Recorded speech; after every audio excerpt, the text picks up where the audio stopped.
बच्चों, आज हम लोग चांद से थोड़ी सी गप्पे पाठ का दूसरा पैराग्राफ का व्याख्या पढ़ेंगे। पहले पैराग्राफ का अर्थ हम लोग पहले वीडियो में इससे पूर्व पढ़ चुके हैं। दूसरा पैराग्राफ संदर्भ बच्चों, हमने पहले भी आपको बताया है कि पूरे पाठ का एक ही होता है, क्योंकि चैप्टर का नाम, राइटर का नाम, बुक का नाम, क्लास का नाम, भाग का नाम, यह सब परिवर्तित नहीं होता है।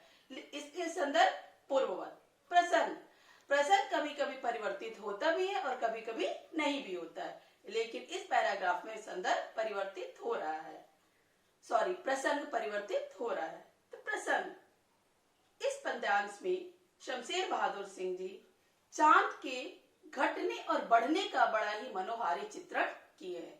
पिछले पैराग्राफ में चांद के गोल मटोल रूप का चित्रण किए थे, लेकिन यहाँ पे चांद कैसे घटता और बढ़ता है उसका चित्रण किए हैं। अर्थ, अपनी पोशाक को फैलाए हुए चारों से आप कुछ तिरछे नजर आते हैं, जाने कैसे।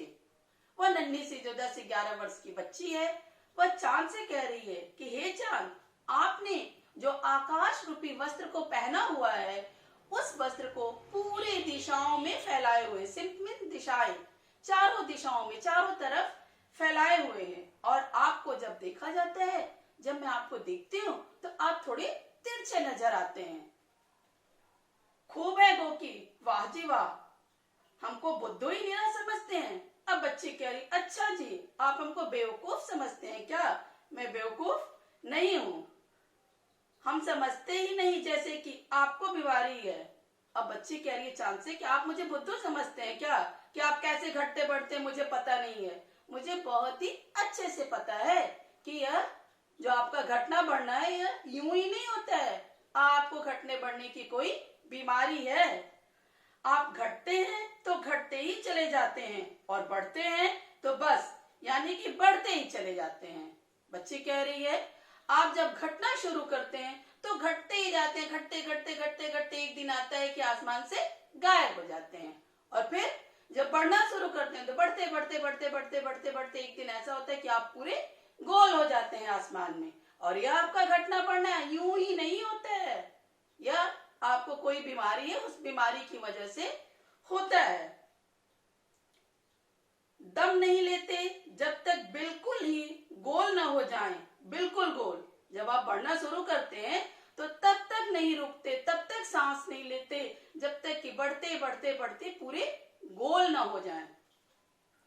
यह मर्ज आपका अच्छा ही नहीं होने में आता है। लड़की कह रही है कि यह जो आपकी बीमारी है वो ठीक नहीं होने वाली है, क्योंकि यह कोई एक बार दो बार नहीं होता है। यह मैं जब भी आपको देखती हूँ यही होता है आपके साथ, कि कभी आप बढ़ते बढ़ते बढ़ते चले जाते हैं और कभी आप घटते घटते घटते चले जाते हैं। तो इस पाठ में बच्चों चांद के घटने और बढ़ने का जो वर्णन किया गया है वो हिंदू महीने के, हिंदू पंचांग के हिसाब से किया गया है। हिंदू पंचांग के हिसाब से महीने को 2 भागों में बांटा गया है, शुक्ल पक्ष और कृष्ण पक्ष। अमावस्या से पूर्णिमा का जो समय होता है उस समय चांद धीरे धीरे धीरे धीरे बढ़ता है और पूर्णिमा के दिन चांद गोल हो जाता है।